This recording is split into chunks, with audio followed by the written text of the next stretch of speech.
should I start? Yep, you're good Okay. to start. So today we're going to talk about methotrexate. Um, so this drug, we're going to talk about the mechanism of action, um, understand the different dosing regimens where this drug is used, what are the common side effects, the toxicities, and what can we do to manage it. Also learn about the role of leucovorin and glucarpidase. These are the two drugs which usually help with the management of methotrexate toxicity. So talking about the drug class and the mechanism of action, methotrexate is an anti-metabolite agent, also known as like a folate antagonist. What it does, it inhibits an enzyme called as DHFR. DHFR stands for dihydrofolate reductase inhibitor. So DHFR enzyme, it reduces the folic acid to tetrahydrofolic acid. Folic acid is required, the tetrahydrofolic acid is required for the formation of folates and thymidylate synthesis, which is then required for DNA synthesis and proliferation of the cells. So if we inhibit the DHFR enzyme, we are basically inhibiting the formation of DNA synthesis, repair, and cellular replication. So that's the importance of methotrexate. It inhibits the formation of purines and eventually DNA. How can you give methotrexate? So methotrexate can be given through various routes. It is oral, IM, IV, intrathecal, as well as subcutaneous. Oral, we have solution as well as tablet forms available. When you give intrathecal IV, it can be given as a slow push injection, like 10 milligrams per minute, or it can be given as a bolus infusion or a 24-hour continuous infusion. This depends on which regimen you are giving the methotrexate for. So it depends on that. It can vary accordingly.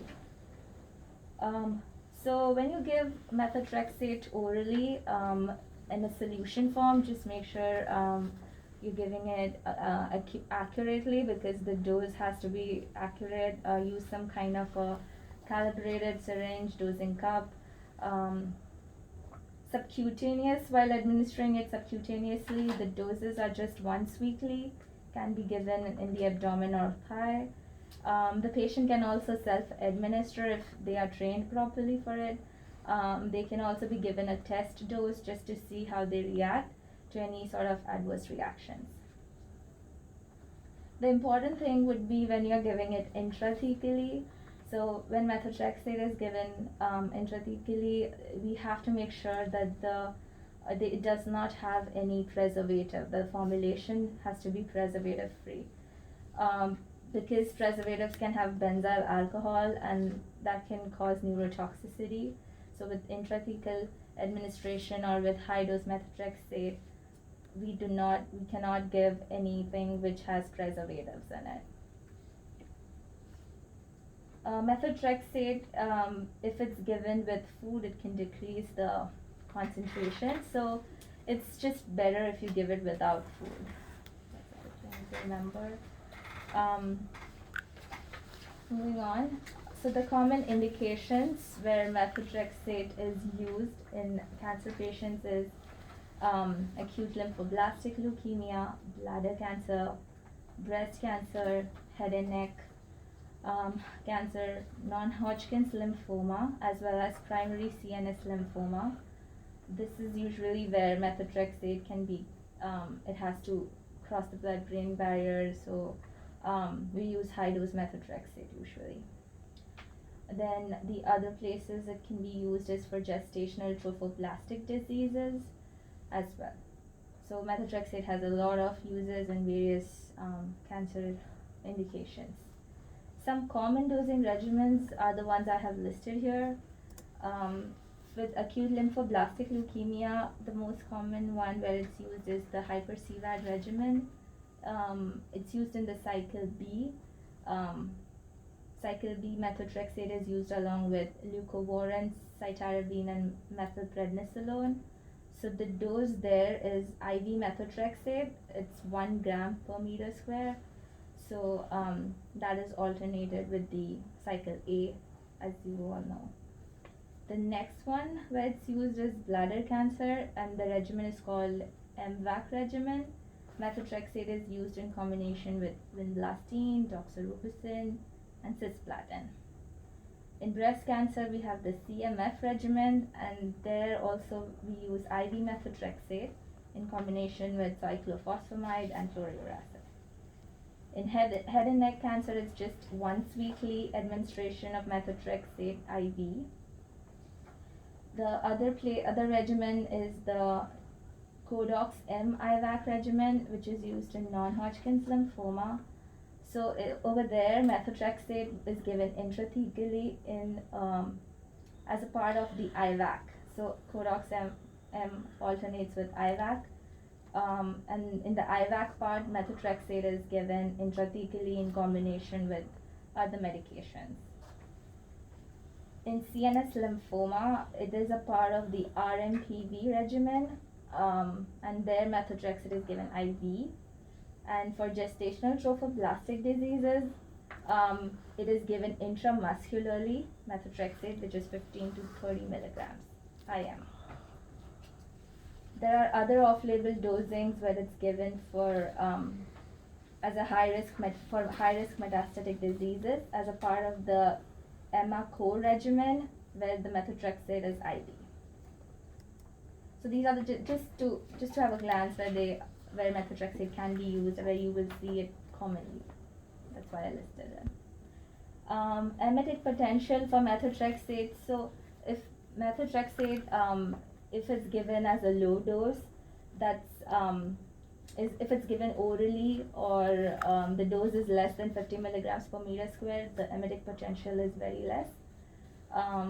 So we wouldn't recommend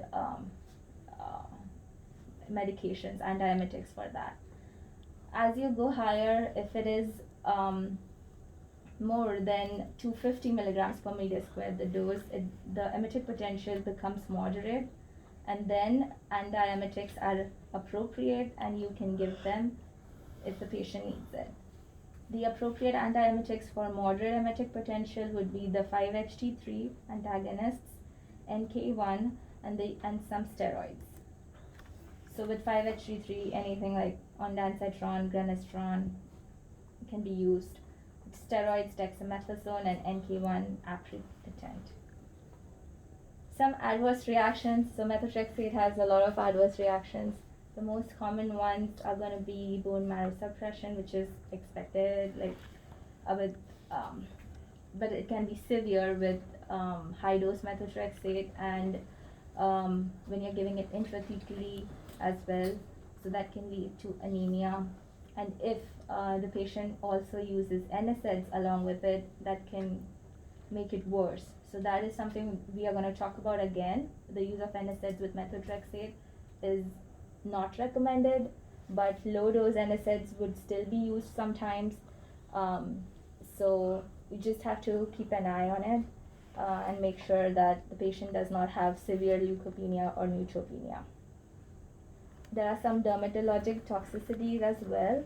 There are some skin reactions which can be seen with methotrexate, GI toxicity as well, but then it becomes a concern when it's given with high dose methotrexate and NSAIDs. Radiotherapy, if the patient is gonna get radiotherapy and methotrexate administration along with it, can increase the risk of soft tissue necrosis and osteonecrosis. It has some hepatotoxicity as well, so it can cause increased liver enzymes. Fibrosis or cirrhosis can also happen, and this is a boxed warning, so we need to monitor these things. It can cause infections. It can make the patient prone for a lot of infections, pneumonitis, secondary malignancies, as well as diarrhea, nausea, vomiting, and stomatitis. Some other adverse reactions include chest pain, hypotension, pulmonary embolism. One of the most important adverse reactions is the tumor lysis syndrome. Tumor lysis syndrome can release large amounts of potassium, uric acid, and phosphate for hyperuricemia. So if the patient's uric acid level is if it's less than or equal to 8 milligrams per deciliter, then the appropriate agent to be used is allopurinol. But hyperuricemia is defined as anything more than 8, more than or equal to 8, and that's why it's mentioned there. But allopurinol can be used as a preventive medication to prevent TLS.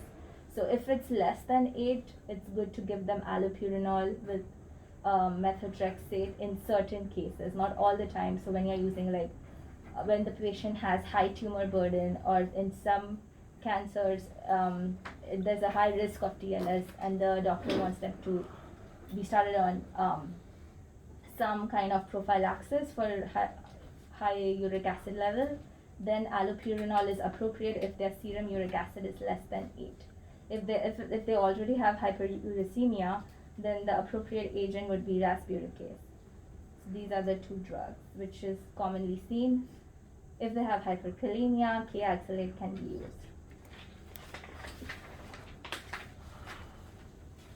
There are some drugs that can interfere with methotrexate clearance, so we do want the methotrexate to be cleared appropriately. But if the patient, so one important thing to, when you're talking to the patient and they are going to be started on methotrexate, they are usually on some sort of NSAIDs or PPIs.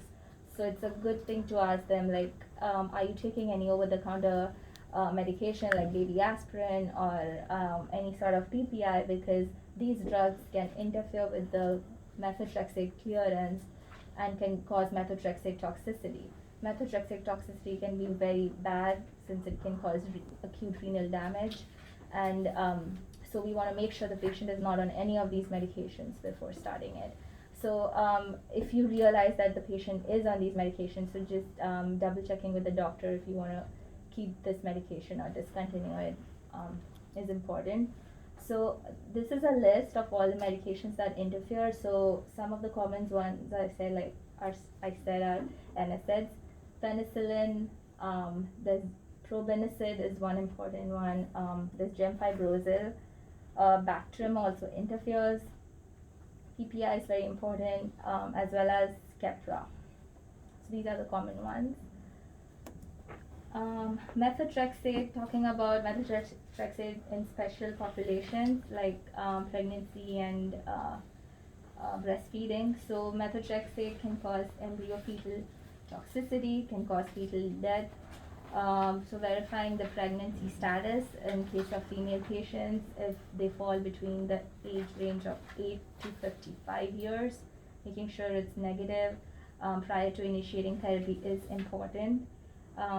And advising the females and males to use effective contraception during and after the treatment. So it's 12 months for females after the last dose of methotrexate. And methotrexate can cross the placenta, and therefore it's also present in breast milk. So breastfeeding is not usually recommended.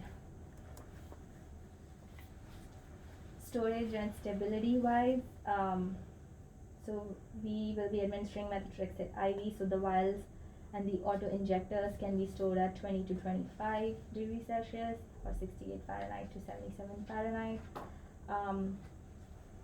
IV solutions can be diluted with D5W or normal saline, and they are stable up to 24 hours at room temperature. Intrathecal dilutions have to be preservative free, and they should be used as soon as possible after preparation. Tablets can be stored as you can refrigerate it, or you can keep it at room temperature for up to 60 days. Some of the monitoring parameters, like when a patient has to be started or is on methotrexate, is evaluating the pregnancy status prior to use, getting the CBCs, the differential and platelets, the liver function, so BUN, LFTs, methotrexate levels, or so when a patient, we keep the patient on So whenever the patient is given methotrexate, after completing the treatment, we want the methotrexate level to reduce, decline properly, and the target methotrexate level we want it to be is less than 0.1. We also want to monitor the urine pH, so this helps to determine if the methotrexate will be cleared from the body. Fluid and electrolyte status. So if the patient is fluid overloaded, we would not be very aggressive with the hydration. The hydration we do is to remove the methotrexate from the body.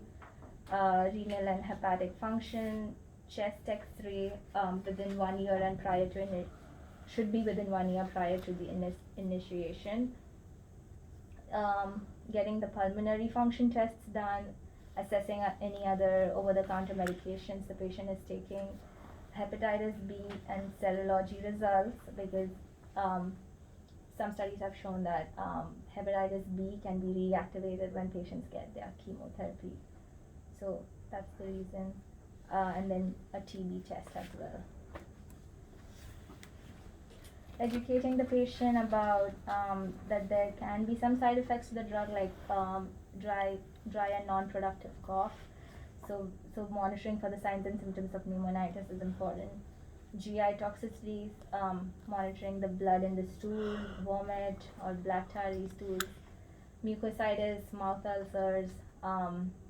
It can also cause photosensitivity, so monitoring those side effects, signs of renal failure, liver failure, and also talking about the importance of limiting alcohol as that can increase the hepatotoxicity.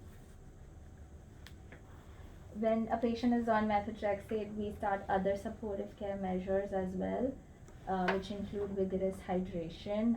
Since methotrexate is cleared by the kidneys, and use of these fluids promotes high urinary flow and alkalizes the urine, which protects the kidneys from injury during the treatment with a high-dose methotrexate. And if the target pH is less than 7, we want to alkalinize the urine, so we give sodium bicarb to the patient. High-dose methotrexate. So high-dose methotrexate is a dose which is more than 500 milligram per meter square, and this dose is usually used in patients who have leukemia. So we need CNS prophylaxis in those patients, or in patients with high-risk lymphoma, or for the treatment of leptomeningeal metastasis, primary CNS lymphoma, and osteosarcoma. So when the risk with high-dose methotrexate is it can cause renal toxicity or kidney injury. So we want them, that can lead to, so when there is renal toxicity, that can impair the methotrexate clearance, and if methotrexate is not clear, that can cause renal toxicity. So both are interconnected. So when this happens and methotrexate is not being cleared as required, then we start them on leucovorin. So the role of leucovorin is given so there are two cases. If the methotrexate dose is between 100 to 500, a leucovorin calcium rescue can be started. It may be started, it's not necessary, but if the dose is above 500, it should be started. And leucovorin can be given IM, IV, bolus, or IV infusion. The only thing is it should not be given along with methotrexate, because then methotrexate would be not effective. So it is initiated 12 to 24 hours after the start of methotrexate. IV to PO conversion for leucovorin is 1:1 up till the dose of 25 milligrams. After that, you have to switch to IV. You can no longer give it PO. Leucovorin, so the mechanism is just that it competitively competes with methotrexate for the transport sites, and it displaces the methotrexate from the binding site. Hello. Are you okay to start from there? Yeah, you can come in. We're almost done. and that's how it restores the folate stores which are required for DNA and RNA synthesis. The next drug which can be used in case of high methotrexate toxicity is glucarpidase. So this drug is only used if the patient has impaired renal function along with methotrexate toxicity. Impaired renal function is defined as plasma concentration of methotrexate of more than 1 micromole per liter. There is an off-label indication for glucarpidase, which is for intrathecal methotrexate overdose. So the great thing about glucarpidase is it reduces the concentration of methotrexate by more than 97% within 15 minutes of the IV administration. And the dose is 50 units per kilogram as a single dose. Intrathecally, when it's given, the dose is 2000 units as soon as possible after the intrathecal methotrexate overdose. When you want to give leucovorin along with glucarpidase, give the leucovorin at least 2 hours before or 2 hours after the glucarpidase dose. Do not give it together. Glucarpidase is extremely expensive, so it is on the formulary, but we do not have it in the pharmacy. So it's not a common medication. As you can see, the cost is 1,000 units per vial is $35,000.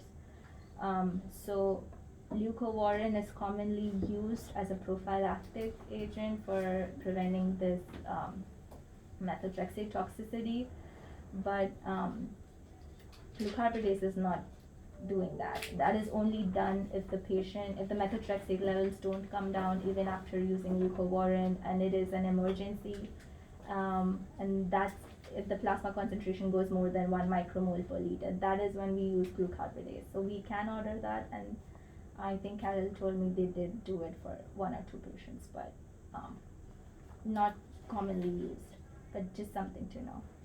Any questions?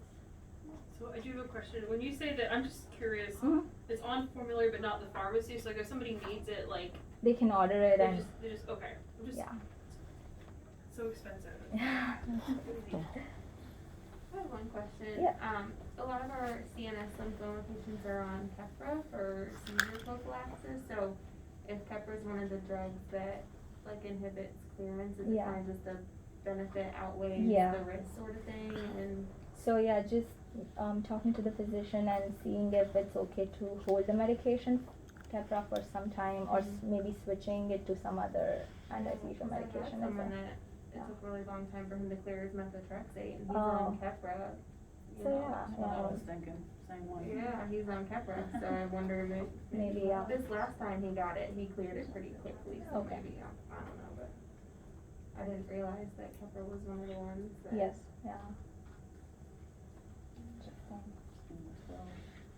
She was on Keppra and